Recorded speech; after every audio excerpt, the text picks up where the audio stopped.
Good morning, everybody. Welcome to Turfgrass Epistemology. So glad to see so many people here already this morning. Gray and Super and Randy, Joe, Aaron, Rich, Striper. I mean, so many people. Ninos, Grizzman, Texas boy. Good morning, everybody. We're going to have fun today. We're going to be going over a video from a channel that is just a treasure trove of nonsense and BS. I could probably do this show every week for the next 2 years on different videos on this one channel and never go over the same thing twice. It's fantastic. So we're going to go over that today. Good morning, Kunham Pharaoh. Kunham Pharaoh, you've actually set yourself up, I don't know if you realize it or not, to, I don't know, perhaps fail. Because every comment you give is just virtually gold. So I don't know, like, how can you keep the bar up that high or not? I don't know. But I expect at some time you're going to give me a comment that I don't find interesting, but it hasn't happened yet. So I look forward to hearing what you have to say today. Good morning to Lush and Josiah and everybody. So welcome. We're going to be going a video today, and then we're going to be going over the last PGR paper that I'll be going over for a while tonight. Okay. And so look forward to that. We're going to be going over a paper that is well beyond my ability to understand. Okay. I fully acknowledge that it is going to be so far over my head. I'm just going to have to read verbatim from the paper because I'm not that intelligent when it comes to understanding the PGR models and things like that. But tonight we're going to be going over the ANU and the ANU compared with Primo tonight. And we're going to be talking about growing degree days and reapplication intervals and those sorts of information, that sort of information on Bermuda grass. Okay, so look forward to that tonight at 9 p.m. Good morning, OSU Turfman and Brady.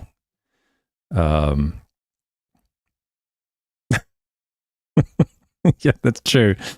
That's true, Ryan. John Perry is the genie's lamp. You just it never ends. The content never ends from him in terms of nonsense. Okay. So let's get started. This is only a 10-minute video, but I'm so long-winded, this thing may last who knows how long. So let's get started. So the video today is going to be entitled Soil Series 3. Now, about a month ago, I went over I don't know, maybe 2 months ago, I can't remember. I went over a video of his where he said something along the lines of, I'm going over the soil series, or I'm going over various soil videos or something along those lines. I can't remember. And good morning, Aldo. And I was like, man, I didn't know that. I mean, apparently he implied that he has many videos about soils that he's going to be going over. And so I went back and started watching some of those soil series videos that he has on his channel. And this is one of those videos. And for those of you who don't know, I'm a soil scientist, soil fertility, and turf nutrition specialist. That's what I specialize in. But that's my lane, and I don't know much outside of my lane. And you'll see that tonight on PGRs. I don't know anything about PGRs, but my lane is soil fertility, and so that's where I spend most of my time, and that's where I'm comfortable. In fact, yesterday I had a very, very simple question on a Calendly appointment about turf species and cultivars, and I'm like, I don't know. Okay, I don't know. It's something very simple, but I'm just not confident in the answer. And so what do? I don't just spew a bunch of nonsense, or try not to. I called one of my friends who is a specialist in that area, and I'm like, hey, what is the situation with this? Call the resources. There's resources out there who can help you, who know those things. Believe it or not, there's people who spend their whole careers studying nothing but a small worm in the soil that damages turf. I mean, there's everybody, and there's people who specialize in these, and it's probably not you. If it's not you, go find them. These people, I've rarely, if ever, have I ever reached out to a specialist in another area of soil and turf where I haven't been, the questions haven't been welcomed and very happy to answer and help me. I don't know if I've ever had that situation happen. They're open. They're there to help you. That's what they do for a living. They're passionate about these things, like I am about soils. And people are passionate about bugs. If you want to watch an interesting talk, go listen to an entomologist in turfgrass. They're so interested in bugs. It baffles my mind. But the same is returned back to me. They probably look at me and go, why is this guy so interested in soils? So there's people out there who can help you, okay? And they're probably not on YouTube, okay? That's probably not where they spend their time, on YouTube. They're probably spending their time in a textbook or in a science lab or, at national meetings or something like that. So, but reach out to them and find them. Anyway, so the soil series really, really fascinated me. I was really interested in it. So I started watching some of the soil series. And the next one I came across was this one, and it's called Soil Series 3, Understanding CEC. Why is cation exchange capacity important? Well, I can only really come up with two reasons why cation exchange capacity is important to me. Okay, I've been doing this for a long time, and it's not easy to come up with many other reasons than the two that or at least convince me that they're more important or they're useful other than the two reasons I'm about to give. For those of you who don't know, CEC is the cation exchange capacity of soils. Soils, for the most part, with the exception of some oxisols and highly weathered soils, have a slight negative charge. That negative charge in most normal soils arises from a substitution of one cation in the octahedral layer of clays from another anion. It's called isomorphic substitution. That's formed that occurs whenever the mineral is created in some geologic process, either a volcano or who knows where it was created. Okay, that charge is permanent. It's not going to change. It's in the actual layer of the clay itself. I can't remember if it's the octahedral layer or the tetrahedral layer. I haven't taken soil mineralogy in a while. But that's permanent. And then you have pH-dependent charges or non-permanent charges that occur on organic matter. And that gives you an idea of the ability of the soil to retain cations or to hold cations. Okay, so there's cations and nutrients that are in the soil solution, which are the nutrients that this plant has access to take up. But then there's cations and occasionally anions on the soil itself. That is, you can think of as like a reserve nutrition, if you want to call it that. And that is what we're talking about when we're talking about cation exchange capacity. Okay, so soils with a very, very low CEC are generally, but not always, generally sands, and they have a very low capacity to retain nutrients like potassium, magnesium, and so forth. And soils like here in Kentucky or out in Iowa or Nebraska, some of these old mollisols, they can have CECs up in the 15s to 20s, and they have a greater capacity to retain nutrients than compared to sands. Okay, so they're more fertile is the easy way to say it. Generally speaking, soils with a higher CECs within some tolerance limit, generally they have a little bit more fertility reserves than soils with low CECs. Okay, so that's what it is. Why is it important? I can only really think of two reasons. One is if I'm managing a soil and I'm having difficulty with the turf, or I'm having difficulty with some nutritional deficiencies, and I recognize that the soil has a very low CEC. What is a low CEC? I would say 2 or 3, something like that, 4 or 5, something less than 4 or 5, something around those numbers. When you have CECs less than that, it can give me a little bit of an indication of how to provide recommendations to that particular turf manager. So I might recommend, in cases where nutrients tend to be deficient in those soils, I might recommend a little lower rate of application of those nutrients, but apply them more frequently to provide a little bit more chance of having those nutrients being taken up by the plant, because I know there's a pretty good chance that they're not going to be retained in the soil. So that can kind of give me a little bit of guidance there. That's probably an okay reason to understand what the CEC is or to know what it is. And the other reason is to refute base cation saturation BS artists. Okay. It's complete nonsense. But what they'll say, in fact, hang on. One of the worst books ever printed in soil science is this book called The Art of Balancing Soils and Nutrients. But if you understand soils and you understand the way in which they function and operate, you can read this book with a great deal of interest, because there's so much misinformation and so many flaws and fallacies in this book. But in the preface to this book, it states, and I'm just reading from the preface, you're more than welcome to read it. If you have the book, you can confirm it. It goes through and says the importance of balancing soils. And it says here, let's get to it. It says, it starts on the previous page. It says, using the standard soil tests like Malic or ammonium acetate, balance can be achieved nicely by using base cation saturation on soils with total exchange capacities greater than 10. Okay, so, and it says it right here in the preface. So they're claiming, although they're wrong, they're claiming that base count saturation is useful in soils greater than 10. So in my world, even though I know even soils greater than 10, 12, 15, even higher up into close to the 20s, even those soils have been shown to be completely the base count saturation is completely useless compared to the SLAN method. So let's just start there and make sure that you know that even above 10, it's useless. But even the base count saturation nonsense artists say, well, it's not really useful below 10. So in my world, whenever I'm talking to someone in base count saturation, they're saying, well, I need to keep the bases here, bases there, and the calcium saturation should be 65, and their CEC is less than 10, I just pull out their own BS book and I say, well, even the BS artists say you can't use it on soils less than 10. So that's the only two good reasons I can come up with to even be concerned about CEC, and that is, one, to be able to manage the nutrients perhaps in a different way, lower rates more frequently, and to be able to refute base count saturation BS artists if the CEC is less than 10, because their own book says it's not useful. So that's it. I'm all open for other suggestions as to why someone would want to care about CEC. But let's listen to John Perry on his video and see what he has to say about it. Okay.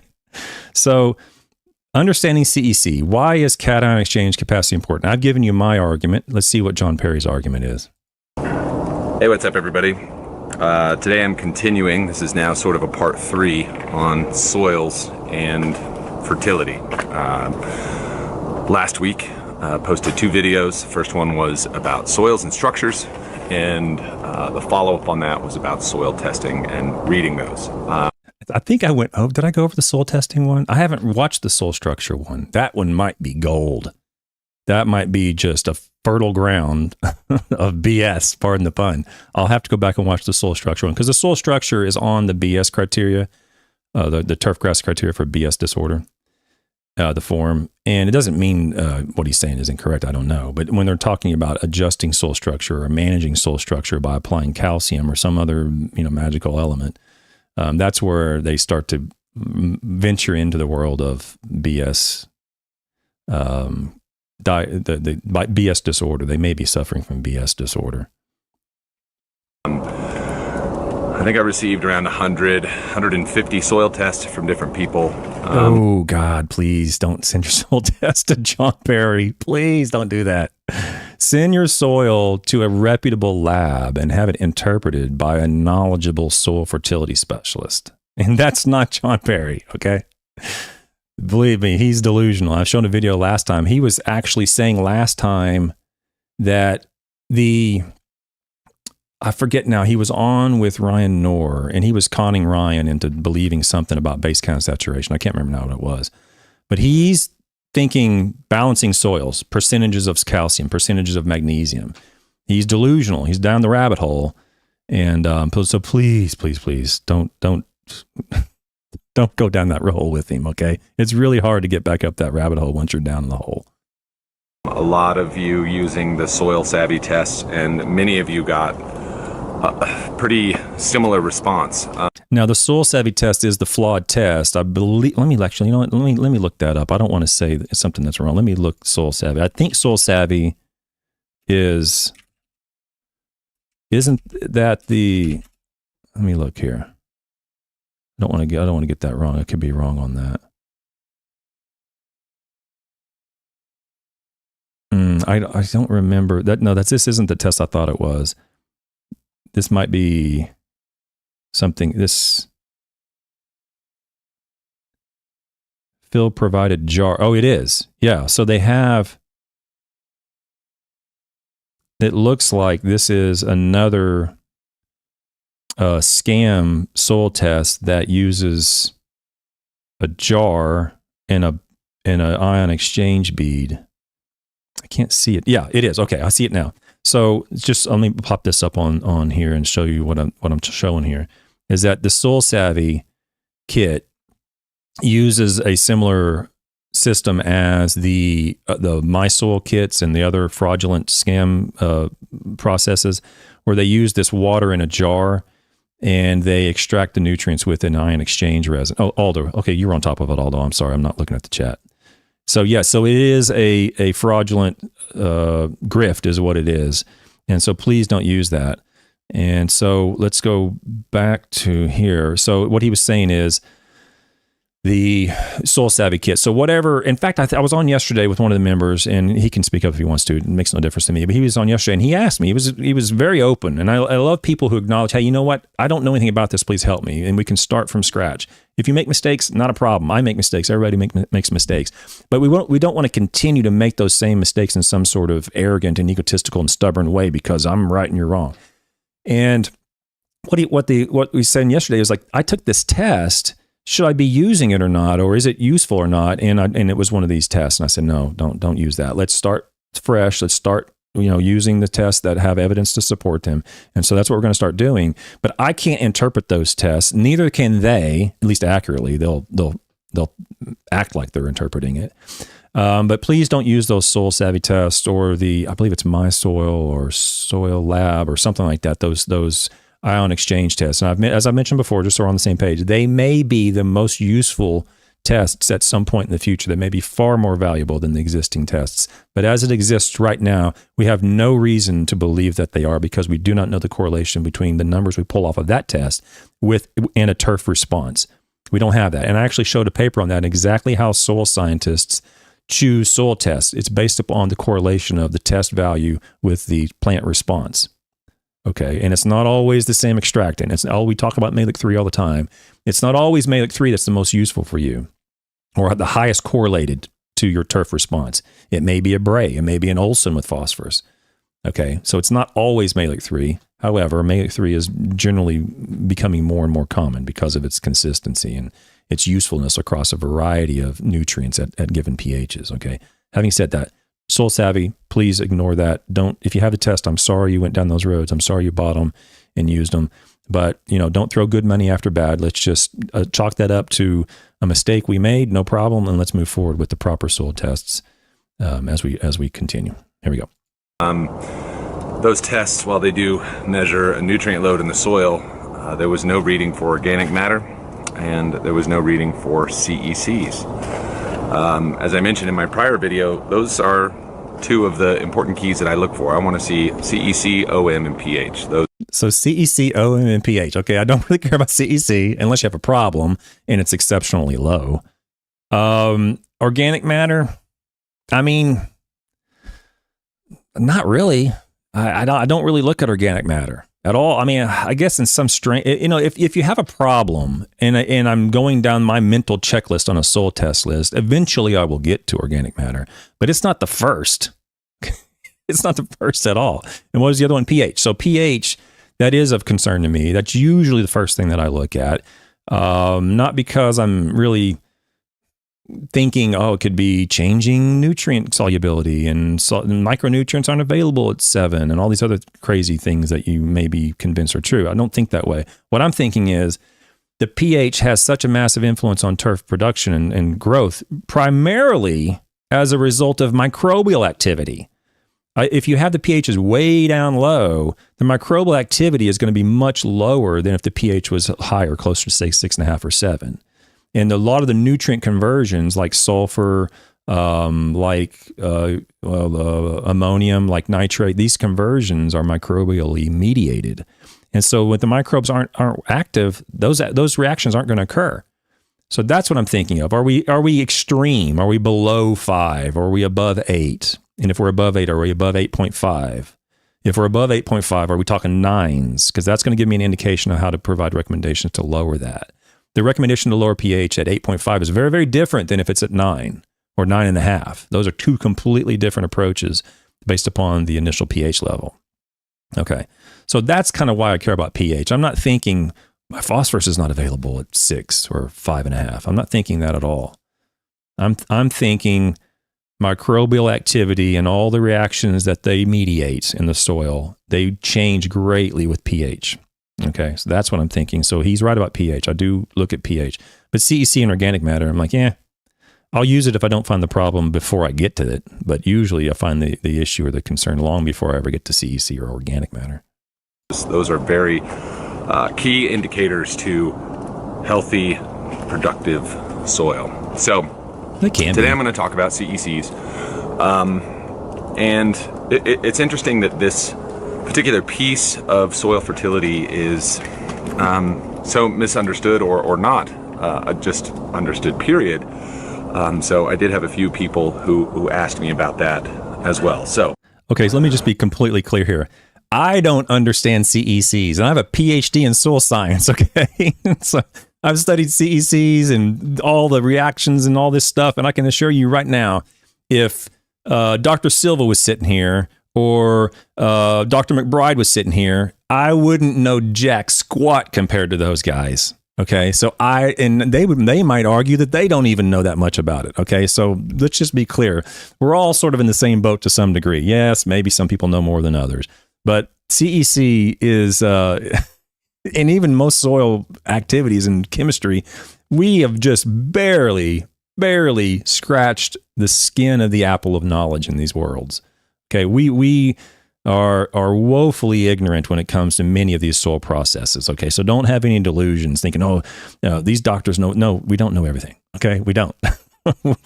we're humbled daily by the new information that comes out. I'm like, oh my gosh, I didn't realize that. Okay, so keep in mind that's where my position on CEC and in most soil environment issues.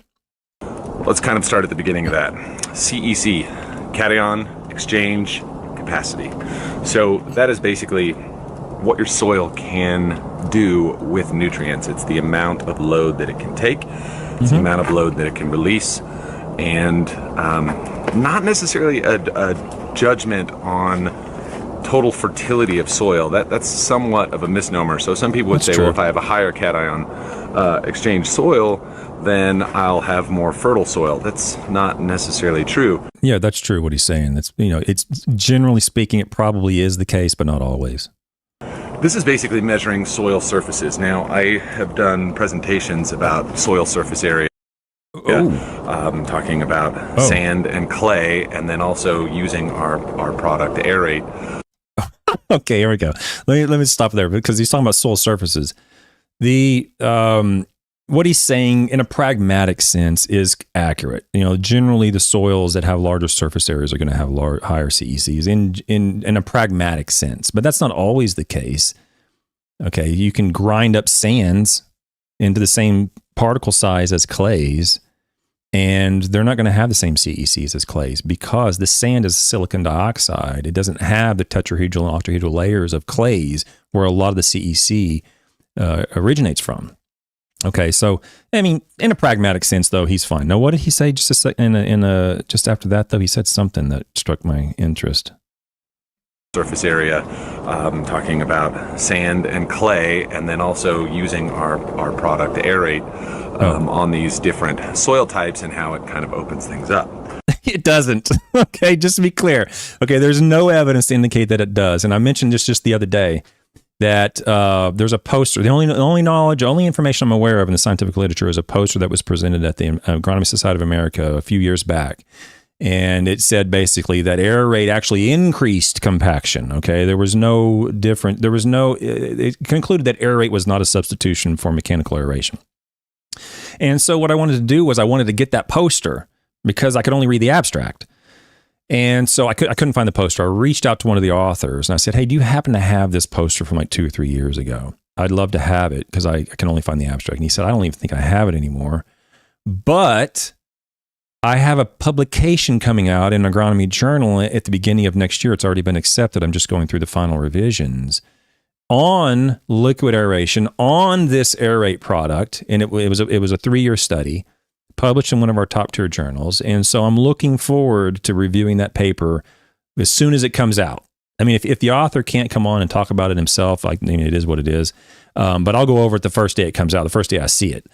Because I haven't read it, but I suspect very strongly that it doesn't open up anything in the soil. It doesn't chew away at particles, is what I've heard him say before, where he breaks the particles apart. It doesn't do that at all. I suspect, if anything, it might have an influence on some roots. It might have some influence on water movement because of the other components that are in the product. But have no delusions. If the soil is physically compacted or the soil particles are compressed into a smaller volume, you have to redisperse those back out. You have to reopen that back up. And there's not a chemical that's going to do that in soils that are not sodic. and that don't have the appropriate clays. So what he's saying there is complete and utter nonsense. So don't be delusional. Okay. Don't follow delusional rabbit holes that this gentleman's already down. So you have to think about this. Clay has 1,000 times more surface area than sand. I'm surprised is that it's probably much higher than that, but his point's well made. Yes, clays have very, very, very high surface areas compared to sands. That's true. Okay, 1,000 times more surface area than sand. That means that the particle is finer. Those particles have been weathered more, so they're tinier, and that's what creates that tighter, compacted soil. So, unlike sand, where you pour water on it, it drains, clay will pool before it actually holds the moisture. But once it's actually moist, that clay will hold water longer. When you hold water longer, you can also hold nutrients longer as well. Yeah, it's all pretty much true. Starting at the lowest level of CECs, that's going to be your sand. So there could be readings on lawns in Florida. I've seen in the 3.5, 3/8. It kind of moves up like that. The lowest I've seen in Florida is 2 on a native soil. Okay, I'm talking about a non-constructed root zone, like something that you didn't put in your backyard with a bunch of sand. I mean, a normal native soil. I've come across a 2 in the Panama City area of Florida, the sort of the Destin, the northwest panhandle of Florida. I've seen 2. Generally, I'd say the CECs, it's going to change based on where you're at, but generally the CECs in Florida are going to range from about 6, 7 to about 11, something like that for native soils. When you get up into the ridge area of Florida and the central backbone part of Florida, the CECs can be a little bit higher. But generally we're talking around 10, or that number a little bit lower is what you would normally run into in Florida. Move into the 7.5 to 10, you start getting a little more loam. Into the 15s, a little more loam. Then you move into loamy clay, and then it starts to get up into the 30s and such, and now you're into just clay soils. So clay, because of the surfaces, can hold more positively charged ions. That's basically what it is. So when we measure those CECs, we're typically looking at a few things: your calcium, potassium, magnesium, sodium, and hydrogen. That's going to make up your base saturations. And here we go. There it is. See, I told you. That's going to make up your base saturation. He's a little bit off. I mean, I'll give him. He's doing this live. Hydrogen's not a base, but neither here nor there. Who cares? But he's going to be going down the base kind of saturation road. It's completely delusional. It's fantastic. If you want to have the most effective use of those saturations, when you look at those levels, calcium and magnesium should really equal between 75 and 80% combined. And then there's a range. No, it doesn't. No, it doesn't. Show me, John.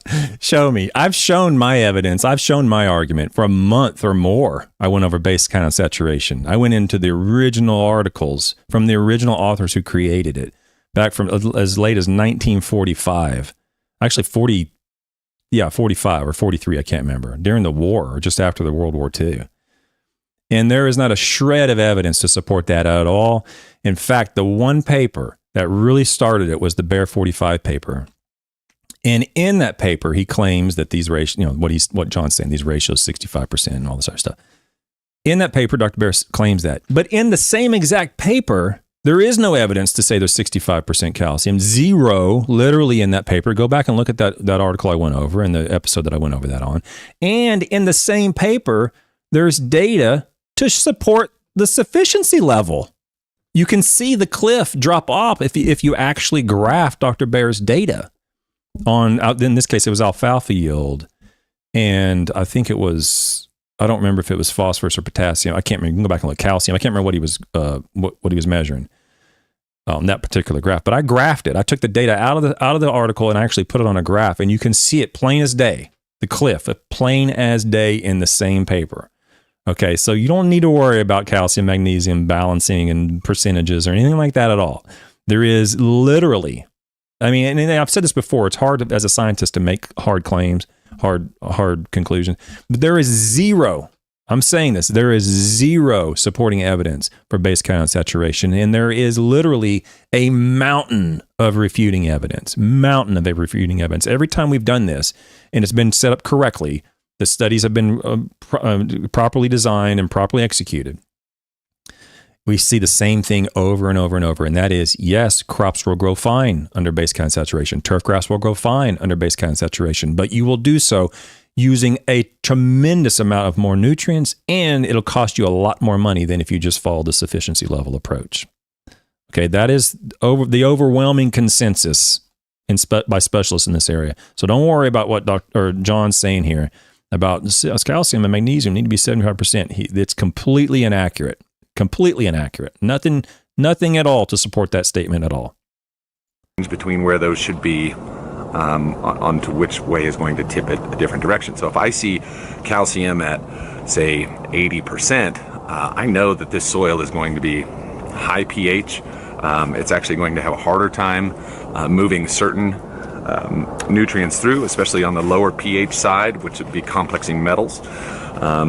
Iron, even magnesium, you would have to add to that in order to bring it down. So we start to look at a balance in there of adding particular materials into that base saturation will lower the other side, because again, I talked about you only have 100% of anything. You can't get more than 100%. So I want to look at those and see what's happening. So he's basically what he's saying is he goes from, what do you say, CEC, pH, and organic matter straight to base cation saturation. And you know, from the beginning, guys and gals, if that's what your salesman's doing, or that's what your consultant is doing, okay, or that's what your superintendent is doing, or whoever, if they go straight to base cation saturation, you've got to find a way, politely, respectfully, or rudely, whatever works, to let them know they're delusional, it doesn't work, you're going to spend a ton more money, and you're going to waste a lot of nutrients following that method.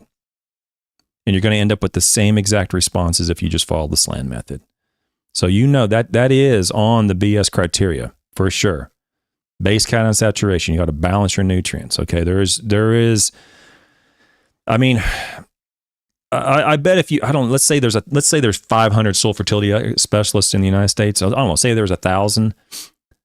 I bet if you put all 1,000 of us in a room, I bet 999 would say this is complete nonsense. You might find one or two that, oh, well, maybe it's useful for this. Well, and it is useful for sodium. That's a different thing. But you're not going to find one. Maybe one or two, I guess. I mean, that's it.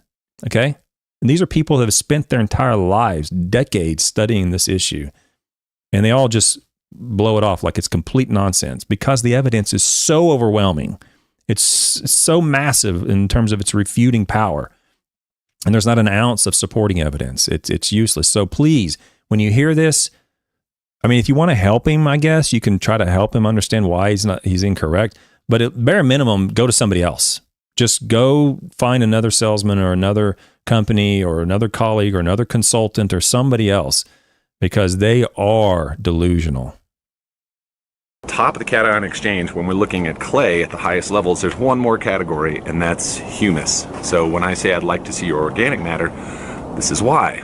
Because that actually is going to add in to that number ultimately. Now, the greater the organic matter, I talked about this before, for about every 1% OM you have the capacity just in the soil of 20 pounds of N. So yeah, I always forget to do that calculation. It's in one of these books behind me. I can't remember. But you're assuming that the organic matter is going to contain a certain percentage of nitrogen. You're assuming that it's going to mineralize at a certain percentage per year. And he's in the ballpark. He might be on the exact number. I can't remember.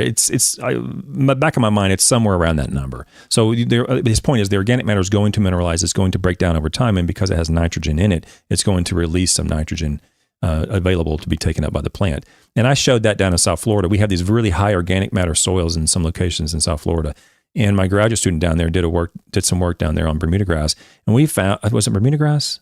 I think it was Bermuda grass. And we found that the nitrogen you actually needed to apply on that specific soil was almost zero because there was such high organic matter in the soil already that was mineralizing. So he's right about that. Then with the organic matter, I don't know what it's 1%. I don't know what his math was, but it's somewhere in that ballpark. So please, that is one reason, I guess, if you wanted to know organic matter, you have some sort of ballpark ideas to the nitrogen supply of that soil. However, if you've done a calibration on your own soil, if you're applying nitrogen to your own soil, then you already account for the nitrogen that is being released. And what I mean by that, if you go out and you say, okay, I want to know how much nitrogen I need to actually result in acceptable turf, or lawn care operators are the best, because generally speaking, they're going to have a set program. And generally speaking, they're not interested in applying any more nitrogen than they have to keep everybody happy. So if you fine tune that over the years in your location, let's say you're in North Carolina or wherever, you're in Indiana somewhere, and you've said, you know what, I've applied 2 pounds or 2.5 pounds over the years, and I've slowly worked that down to about, say, 1.5 pounds, because I just don't see much more benefit when I apply more and more. You are self-calibrating your location to nitrogen. You've self-calibrated that. So that self-calibration accounts for or already includes the nitrogen in those soils that is being released by the organic matter. Okay? That's what you should do. You should find that line, wherever that line is. And so my point is, you don't have to worry about the organic matter and the nitrogen being released, because you're accounting for it if you've calibrated the nitrogen rate necessary for your area. Okay? So be aware of that. I guess that's one reason. I guess you could maybe argue, I want to know what it is, but the organic matter. But okay, you know what it is. So what? If you're gonna self-calibrate, I don't care what it is anyway, because I've already self-calibrated the nitrogen, and it accounts for the nitrogen that's being released from the organic matter already. As it goes up, your soil should contain higher and higher amounts of available nitrogen, and at that point, it just becomes being a steward of that soil. Yeah. You are going to be feeding the soil to help continue to cycle that process. There's feed the soil. Feed the soil. Feed the soil's on there. Let me pull up the BS criteria. I didn't have it ready, but I'll pull it up real quick. Feed the soil is definitely on the BS criteria. Where did I put that thing? It is, I thought I had it in, let me see if I can find it. Does anybody have the BS criteria sitting handy? Where did I put that? Articles, epistemology. I can't remember where I put it.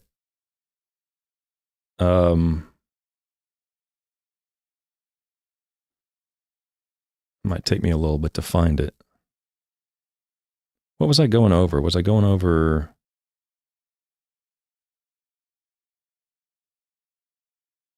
I can't remember where I put that thing.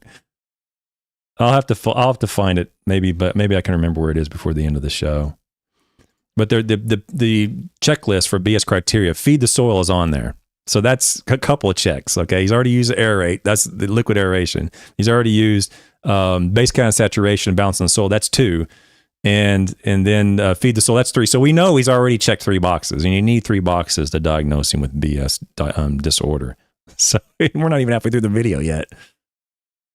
Yes, and feed it back into the plant. So when I look at those CECs, that might be a lot of you would have seen that I made some suggestions on different types of calcium that should be applied to your properties. Some that I suggested just magnesium products, some that I suggested magnesium sulfate, gypsum. So I'm going to talk about that. There's 3 different kinds traditionally of calcium that can be applied to lawns. There's calcitic. I hesitate to say this because there's always a what if. There's always a example where I'm wrong on this issue. But if your salesman or your consultant starts talking a lot about calcium, that's usually a little bit of a red flag. Okay, usually. I mean, with the exception of lime, calcium carbonate. I mean, I get that if you're going to lime the soil. But if you're going to be talking about gypsum or applying calcium for calcium's sake, that's usually a red flag. Because, and I can give you an example where this doesn't hold true right now, okay? Speaking specifically to my Northwest Florida friend, where he generally has a calcium deficiency. That's very, very unusual, okay? Very unusual. In most cases, and I say most cases, I mean like greater than 95% of the cases, you're never going to see a response to the application of calcium from the calcium. Okay, you may see a response to the application of calcium sulfate, But it's not probably going to be from the calcium. It'll be from the sulfate, supplying sulfur if it's deficient, or if you're in a sodic soil, that can actually help alleviate sodic soils by leaching the sodium out. But generally, calcium is not going to do anything in terms of applying it to alleviate a calcium deficiency, because you probably don't have a calcium deficiency.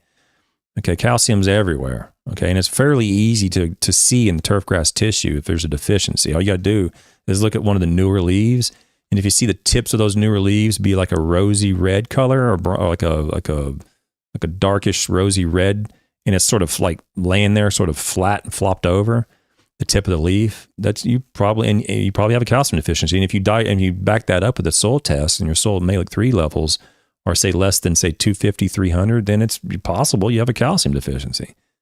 But that's very, very rare. Exceedingly strange to see that. Okay, so keep that in mind.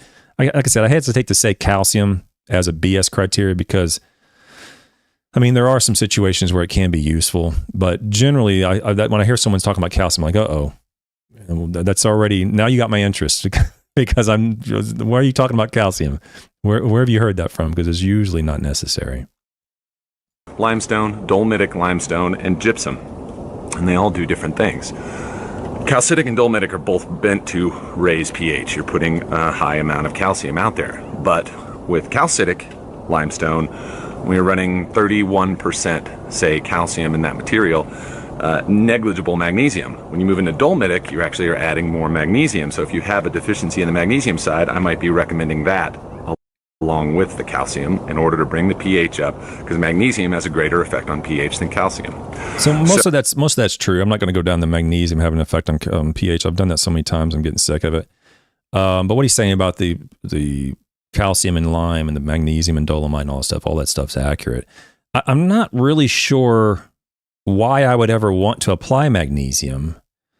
It's very, very difficult to see a magnesium deficiency because magnesium is like calcium in the sense that it's in a lot of soils. It does not oxidize like iron or manganese does, meaning that it stays in a plant available form in the soil for a very, very long time. It's generally available or soluble in soils at levels necessary to meet plant demands, no problem at all.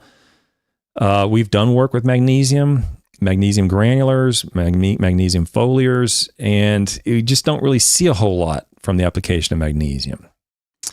The one study that I'm familiar with that I mentioned the other day was there was a turfgrass response to the application of magnesium in Florida on Bermuda grass, but that happened under two very specific scenarios or specific criteria, and that was the soil was exceedingly low in magnesium. And if I remember correctly, the Malic 1 value on that soil was 16 parts per million, Malic 1 magnesium, which is very low. But even on that low magnesium soil, they still did not measure a magnesium response unless the turfgrass tissue was removed. So on plots where they just left the tissue on the surface and let it work back down in and mineralize back into the soil, they didn't see a response to applying magnesium in that situation. And how many of us are removing turfgrass tissue? Not that, well, exception of putting greens. Not that many. Most of us are leaving the tissue where it's at. Okay, so if you're on a sport turf or you're on a putting green and you're removing tissue and you have low magnesium, okay, well, there may be a need to apply some magnesium in those situations. But generally, you don't really need to apply a whole lot of magnesium at all. Okay, it's just not that common. But if you have those scenarios where you have very low magnesium and you're removing the clippings, then you may qualify, right? So moving over to the other side, if you've got a high pH soil, you might have seen that I recommended some gypsum out there. Now, these are... This is going to be good. I think I know where he's going with this. Let's see what he says. The gypsum is going to do the opposite because it has sulfur. Yes. Yes, this guy is so delusional. John, you are literally the most delusional person in soil science turfgrass industry. I've never seen anything like it. If you don't know that gypsum as calcium sulfate doesn't have an effect on pH, that's fine. If you don't recognize that, If you go, well, it has sulfate in it, I thought it did. That's fine. I get it. Not everybody knows that. But if you're going to get on YouTube and convince people to buy your goods and services and say that, I'm going to call you out. I'm sorry. There is no effect that gypsum has on soil pH as a result of the sulfate, except in sodic soils. That's it. Gypsum is a neutral salt. Sulfate has already been oxidized. It's the oxidation process of sulfur that results in the increase in acidity, the reduction in pH. Sulfate doesn't do that. It doesn't matter.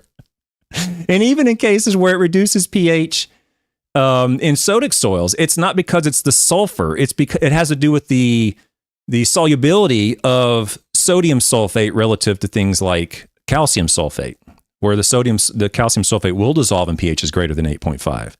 The calcium sulfate will. And then because it will dissolve and move into the soil solution, the pH is higher than 8.5, the sulfate is then capable of binding with the sodium and leaching that out of the soil solution. That's why it can reduce pH, because it's removing sodium from the system, not because it's sulfur. It's great. It's fantastic. And like I said, I completely empathize if you don't know that. I don't know a lot of stuff about soils too. I mean, you can't know everything, but if you don't know it, great, no problem. But don't get on YouTube and start trying to convince people that you know what you're talking about and you need to buy my products because I use sulfated materials to lower the soil pH. It's complete nonsense. It is the epitome of BS. He doesn't care. John Perry doesn't care if what he's saying is true. If he did, all you got to do is open up a book. Here. All you got to do is open up a book. I don't even like reading these books because I prefer the scientific literature, but let's look it up. Let's see how long it takes for me to find that sulfur or sulfate doesn't influence pH. Let's see, and I'm not even prepared for this. Let's look it up. So I'm looking in the index.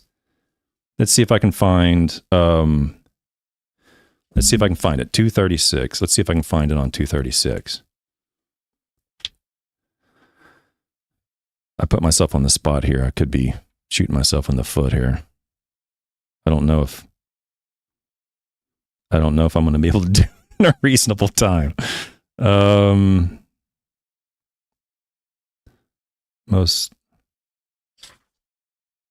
wait, I think I'm almost there.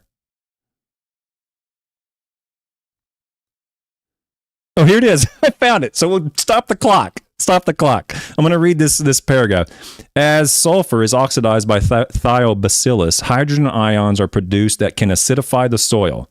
Thus, high elemental sulfur in some additions, like acid rain or sulfur as an amendment, can decrease soil pH. However, sulfate alone, such as in irrigation water or fertilizers, does not acidify soil except as sulfuric acid, H2SO4. All you got to do is open up a book. It's not that hard. It's really not that difficult. I mean, if you're a homeowner, I get it, don't. But if you're going to get on YouTube and start trying to, quote unquote, educate people on Soil Series 3, you would think you would at least open up a book first. He doesn't. That's all you got to do. This is a bullshit-icide. I invented a pesticide just the other day, a new class. It's called a book. Okay? That's all it is. Go to a library. You can get these things for free and read them at a library. It doesn't cost you a penny. Maybe a library fee or something, a library membership or something. It's almost as if they'd rather just get on YouTube and start spewing a bunch of BS for fame or fortune or whatever, rather than actually spend time understanding the system, knowing what is true, reading a book. Just kills me. And oftentimes when we see those high pHs, that's what I'm going to be suggesting, is to start adding more sulfur, more sulfated materials, and bringing those pHs down. Yeah, and see, that's why I was confused on the previous video. See, he's saying sulfur and sulfated.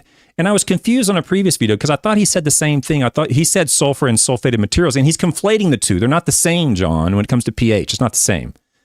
Sulfur will, sulfated products will not. And he kept saying sulfur and sulfated, so I wasn't entirely clear if he was actually recommending or saying that sulfate will reduce pH on the video with Ryan Knorr. He mentions it in there once or twice. And if you go back and watch that video, you can see I'm a little bit hesitant to say anything because I'm like, well, I don't think he's saying that. I don't think he can be that ignorant to get on YouTube and say these things. So I'm like, maybe he's just conflating the two and he just misspoke. But no, he didn't misspeak. He is saying that. He is saying that sulfate will reduce soil pH. It's not going to happen. Aluminum sulfate will. It's not from the sulfate. Iron sulfate will, not from the sulfate. Ammonium sulfate will, not from the sulfate. Okay? And why is this important? Why is the why important? Understanding why these things happen, why it is that sulfur won't do that, is critical to understanding. It's critical understanding. It's critical to your success.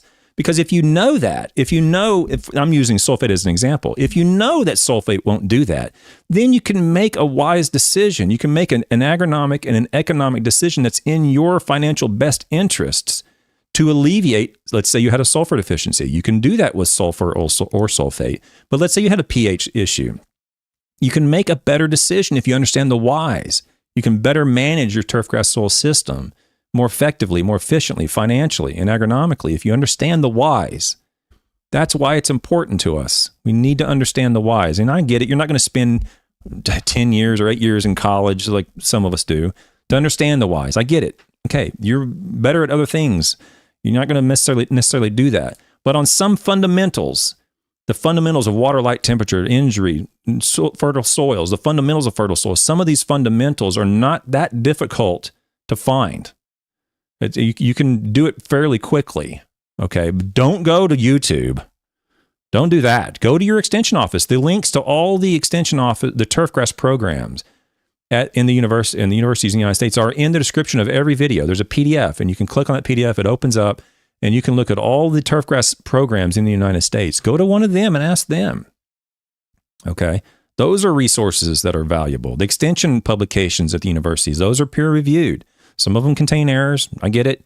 But they're much more likely to be accurate than going to YouTube and listening to someone who clearly is just delusional. Now, in my products and the way that I design things, it was always to be on the acid side. The flip 2 on those are going to be Aerate, which is high. It's kind of a caustic potash product, so it's higher on the pH scale. And Humic itself, which is going to range between 9 and 10%. For the same reason, you react it with this caustic potash and create more of an alkali solution. Now, those, because they have a significant amount of surface area, that material will help to penetrate down and really increase some of those saturation levels on the K side, on potassium. Well, it contains potassium. If you're going to apply potassium, then yeah, it may have an effect on that if you apply enough of it. He's talking about this Aerate product being a potassium is it potassium humate? I can't remember. And you're applying a nutrient that occasionally is deficient, and you're applying it with an organic sort of solution of something, a humus, I guess, that although it's probably not going to do anything because you're applying at such a low rate, you are applying some other component that might actually show a benefit in the turf response in terms of, who knows what, roots or above ground growth or whatever. But it's not likely going to be a result of somehow alleviating compaction or adjusting the balancing of the soil using potassium. That's probably not what's going to happen. Before I forget, for the people watching online, do me a favor and just hit the subscribe button and like the video. That helps out a lot. Apparently, I still don't know. I was on a Calendly yesterday with an IT guy, and I felt so inept because I'm like, this guy knows everything that I need to know to run this channel. I don't know how to run it, but apparently that helps. So please hit subscribe and hit the like button. I appreciate that. Thank you very much. Release and flush some of that calcium up into the plant, which is why some of you see this green up that you never really had before when you put that product out there. Most of the fertility products, though, that I designed were based very much on the acid scale. I use a ton of sulfated material, and my reasoning is for the oxygen. I want more oxygen down in the root zone. I want more reactivity, and I want those plants to be able to take everything that I'm giving it and utilize it. So the oxygen. I'm going to infer from what he's saying probably something that's not what he meant. But I'm inferring from what he's saying, he's using sulfate to get more oxygen down in the soil because it's an SO4. It's 1 sulfur and 4 oxygens. But the oxygen is not dissolved oxygen, John. It's still bound to sulfate. I mean, you just don't understand this stuff. The oxygen that the microbes or the plant or respiration, all these sorts of activities occurs from dissolved oxygen, not from oxygen that's bound with another element. If that's the case, we would never have any problems because all these things are silicon dioxide in our soil. They all have oxygen, but it's bound in a form that's not going to be useful to the plant. The sulfate the plant is going to take up sulfur as the sulfate molecule itself. It's not going to dissociate. It's not going to break that bond. It's going to actually, outside the plant, it's going to take it up into the plant itself, the oxygen with the sulfur. It just blows me away. It's down into a lower pH range. The 700 iron that people have been using this year, that material is like a 1.8 pH. It is very, very acidic, and it can also break things loose and create a better green up in the plant. This? So hold on. He's talking about iron. One of my little specialties that I, for some reason, have been consumed with over the last 10, 15 years is iron. Let me back up. I missed what he was saying because I was reading the text. Hang on, chat. Let me play it again. 0, iron, everything that I'm giving it, and utilize it. So it's down into a lower pH range. The 700 iron that people have been using this year, that material is like a 1.8 pH. It is very, very acidic, and it can also break things loose and create a better green up in the plant. So what are you talking about breaking things loose, John? Help me out. Help me understand your thought process here. I don't know what's in the 700, but he mentioned with iron, there's nothing the iron's not going to break up anything in the soil. I don't know. I think what he's talking about is maybe dispersing something in the soil or oxidizing the organic matter in the soil, or I don't know what he's talking about. I can't think like a charlatan. It's hard for me to think that way. But the 700, if it's soluble, if it's sprayable and it has iron in it, it's probably going to be a very, very good response. It has nitrogen and it has liquid iron. I'm assuming that's what it is. I don't know what the 700 is. But this idea that it's going to enter the soil and break things, what do you say, break things open and all this other stuff, I don't know where these guys come up with this stuff. And this is how this misinformation continues to perpetuate, because this has been out for 6 years. Holy cow. This has been out for 6 years. So imagine, and it's been watched by 15,000 views. So imagine people that, maybe there's only 1% of the people that watch this and go, oh, that's true. That's a lot of people. I mean, it's still hundreds of people. And that's how this misinformation continues to snowball and just continue to grow. And we just, we have to use some critical thinking skills. And we talk about turfgrass on this channel. We talk about soils on this channel. But ultimately, it's turfgrass epistemology. The epistemology is what I'm interested in. How do you know? Critical thinking skills, developing some safeguards in our mental thought processes to identify certain flaws in logic, identify certain fallacies and reasons why, that's not a good reason to believe that. What is a good reason to believe that? Those sorts of things are what I'm interested in. I just use soil and turfgrass as my means to communicate that. So it's crazy. So that was always the way that I took things, was to lean towards the acid side, and even in acid soils. Now, a lot of reason behind that was there are certain metals, complex metals that get stuck in clay, that if you start hitting them with acid, you can release them into the plant. So even though it's an acidic soil, we're actually using the benefits of the acid in an acidic soil to release more nutrients and complex them up. Well, there is some truth to what he's saying there, but the plant does that automatically. Well, turfgrass does that automatically with phytosiderophores. It releases organic ligands or organic chelating compounds, and that's one strategy. And the other strategy is to release hydrogen ions and slightly acidify the rhizosphere right next to the root.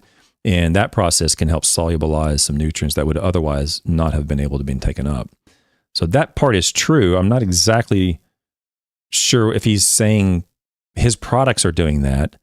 There's almost no evidence to support like some sort of product, releasing locked up nutrients. However, there is at least one paper that showed that can occur with phosphorus in turfgrass systems. And you're going to ask me what that paper is. I can't remember it off the top of my head, but I know there is one paper that showed there was a little bit of additional phosphorus that was released following the application of a product in turfgrass that was previously not soluble. So it's not completely without merit or out of the realm of possibility that those sorts of things could occur. But keep in mind, the plant itself is very, very good at doing that naturally. Okay, so for example, in springtime on turf grasses, oftentimes as the turf grass begins to grow out of the winter dormancy, you will see on warm season and on cool season grasses occasionally, primarily on warm season, you'll see some iron deficiencies occur in the springtime. Why is that? Because the top of the plant is beginning to grow at a rate greater than the bottom of the plant. And those roots that would naturally have access to irons by solubilizing it through exudation of phytosiderophores, exudation of hydrogen ions, it hasn't yet got caught up to the top part of the plant yet. That's the concept anyway. And so it doesn't have quite enough roots in the soil to harvest enough iron out of the soil to support the above ground growth. That lasts for as long as 2 to 3, maybe even 4 weeks in the spring in some locations. And it's a function of the roots not growing to the degree necessary to harvest enough iron out of the soil. Okay, so at least that's the concept. I don't know if that's a slam dunk consensus, but that's the idea behind it anyway. And I think there's some evidence to support that. So the plant will do that. I wouldn't worry about trying to go out and try to, bend nature into our favor in that regard. The plant will generally do that on its own. Into the plant. So, just sort of think about that. When you've got, jumping back into those CECs, down between a plant root and the soil, there is a communication that's happening that's electric conductivity. And What? What? What does that mean? What does that mean? Jesus Christ. Oh my God. What is it? What does that mean? The communication between the roots and the soil is electrical conductivity. No, it's not. Jesus Christ. Oh my God. Electrical conductivity is a measure of the salts of the soil. It's a measure of the actual conductivity of an electrical current between two electrodes, technically, but that's very well correlated with the salts that are in the soil. It's not a measure of the communication between the plant and the soil. Where did that come from? How do you even come up with this stuff? And it's one thing if you do it just, willy-nilly. It's another thing if you do it and then go, yeah, that sounds good. I'm going to put that on YouTube. It's amazing. There is always a trade-off between the plant root and another cation, and typically it's going to be a plant giving up hydrogen and then trading it out for calcium, magnesium, sulfur, all of these different materials, and you want that to be able to move. Okay, so what he's saying is fundamentally accurate. Yeah. So in other words, you can't take in hydrogen or calcium into the plant without the plant excreting some other cation. You have to maintain what's called electrical neutrality. So there's a neutrality that has to exist in the plant. You don't touch the plant and it shocks you. There's not a charge on a plant. So every time it takes up a cation, let's say calcium, it has to exude at least 2 hydrogens or 2 positively charged something or others to maintain electrical neutrality. So that's what he's talking about in that regard. And for the most part, he's accurate, yeah. Easily. And oftentimes, you can just have an imbalance. Too much of a good thing can create an imbalance in that saturation. He can't get out of the hole, man. He's Alice. He is Alice, and he's so far down that rabbit hole, there's no catching. There's no coming back. It's deep. Jumping one more time back into this calcium and liming thing. No, please don't, okay? We've had enough. How many of these videos have I watched with calcium? That's the reason I'm saying it's hard for me to put calcium on the diagnostic criteria because, like I said, lime, gypsum can be used in some cases for sulfur. So it's hard to put calcium on there. But man, I really want to. I really want to put calcium on the diagnostic criteria because it really is a good sign. It's not necessarily that you're dealing with a BS artist, but if they say that, it's a little indication, okay? It's a pretty good indication that you probably are. So I hesitate to put it on there, but I could be convinced to include calcium on that diagnostic criteria. A lot of people who asked me these questions, and I was making recommendations along those lines for buffering their soil. The finest grind possible is going to give you the best result in the quickest time. The smaller the particle of whatever you can find that you can spread out there, from a lime from a gypsum, sulfur is going to get into the soil faster and start to break down quicker. Yeah, that's true. I would just be really careful with really fine particles, because that dust, you can send a rooster tail out of the back of that spreader. Well, assuming you're spreading within like a Adams ton spreader or something big. If you're spreading it on your lawn or push spreader or something like that, it's like, big deal. But if you're doing it on a golf course or a sport facility where you're spreading with an Adams spreader, where it's a big pull behind truck looking thing, you're going to have dust flying on the houses and who knows where, golfers and everywhere else. So I'd be real careful about getting like powdered lime or powdered calcium in some situations. But I mean, if you're doing it on your home lawn, I don't think it really matters. You're probably fine. But he's right. The smaller particle will react much quicker than the larger particle. So hopefully that answered the questions that everybody was looking for as far as CECs go, and why that's important and managing that, the meter, the saturation. Okay, well, it answered my question, John. That is, you definitely qualified under the criteria for BS disorder. So I recommend treatment immediately. Go to a library and seek treatment immediately for your BS disorder. It can only help you. And if you're a business owner, which I think he owns Greene County Fertilizer, I think that's in Georgia or Alabama, I don't remember. If you're a business owner, then I would assume that you'd want to have the knowledge. You'd want to know what the evidence is, because then you can build programs and build products that actually are useful. This is the same guy that sells Aerate for liquid aeration, sells liquid dethatch, which we know from the thatch month I went over this time last year, last September, October, went over thatch for a month, even had some authors on. They talked, these liquid dethatchers don't do squat. Okay, they're not going to break down thatch unless there's a lipase enzyme in there. So we know that's complete nonsense. He's selling base count and saturation. He's selling sulfate to reduce soil pH. I mean, how many things do you need to know before? How many indications do you need before you can recognize this guy is completely full of nonsense? I'm sorry, Mike, if the audio was low. I don't know if it was me or it was the video, but apologize. Hopefully it didn't. I don't know. Hopefully it didn't. I don't know if there's an audio problem. I apologize if there was. Anyway, so let me go through the chat and see if there's anything. Please like and subscribe. I'll be back tonight at 9 p.m. to go over some PGR's literature, scientific literature. Hit the bell icon if you haven't. Consider being a member if you want to support Turfgrass research. I'm just reading the chat real quick. And there's a store. Don't forget there's a store if you want to go buy some Turfgrass Epistemology swag. Good morning to everybody. I'm trying to go through. There's a lot of chat this morning. Lewis Carty says, meant to say Joel Simmons, and I could be the poster child for the amount of foo-foo I've tried since the 80s. Yeah. A lot of people try. I mean, like I said, I don't fault homeowners or even landscapers or lawn care operators. I don't fault them at all for having the incorrect information. I fault me for not being out there and communicating this more effectively in my past. That's who I fault. You guys can only have access to whatever information is given to you. If you don't know where to go find it, then so be it. But that's one reason why I started this channel. Is now at least I think I can have some better, more effective and positive impact. So I don't feel bad if you've made mistakes in the past and you were wrong in the past. You bought a bunch of junk in the past. Don't feel bad about that stuff. It is what it is. Okay, but now let's hit reset. Let's start back from the beginning and start building our program up with sound science and evidence-based products and services. That's where we need to move forward. So don't worry about what you've done in the past. Everybody makes mistakes. Don't worry about it. Lewis Card also says, I agree 100% that with Aerate, it did seem to make the soil surface crusty in many cases. Yeah. I don't know. Yeah, I've never used it, so I don't know. Uncle Mo says, been waiting on this one. He has made a bit of money from me over the last few years. Yeah, it's a lot of money wasted and a lot of products wasted. Okay, so Joe Carl asked a question.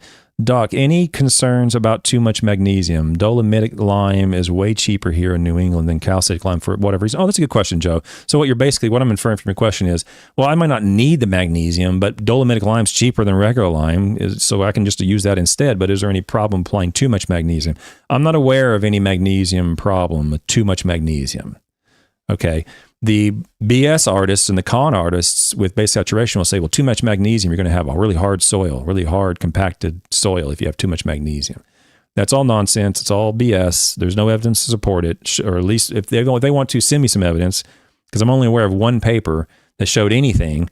And that one paper was in a lab where they had magnesium levels so ridiculously high and out of whack that they would never exist in nature. I think it was like 90% CEC, some crazy high number.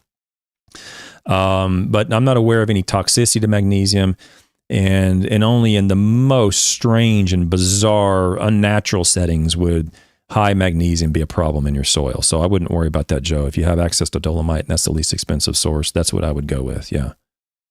Thank you for your compliment, Zach Johnson. I'm embarrassed to repeat it, but it's about me and it's complimentary. I just, whatever. Thank you. Appreciate it.